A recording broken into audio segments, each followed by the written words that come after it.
So yun guys, may tanggap tayo dito na Vivo Y73. So ang issue nyo guys ay yan, basag yung pinaka LCD. Ngayon, ito nga pala guys is AMOLED display. Ngayon, dahil walang budget si client, ang ilalagay lang natin dito is yung IPS display. Ibig sabihin, pag IPS display is hindi na siya gagana yung fingerprint. Kaya tara, gawin na natin to. Let's go. So yun, nabaklas na natin lahat guys. So ngayon, titest muna natin yung LCD bago baklasin natin yung pinaka-LCD niya para ma-sure natin kung goods ba yung LCD na ipapalit natin. So, wait na lang natin kasi low bat yung phone.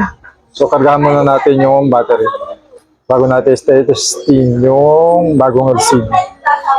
Guys, tapos na natin tong Vivo Y73 na LCD yung problem. Ayan guys, okay na to. So wait na lang natin si client na i-pick up tong kanyang cellphone. So sa mga gusto magpa-repair dyan, visit lang po kayo dito sa Bodega Sale ni Aling Nena. Harot na.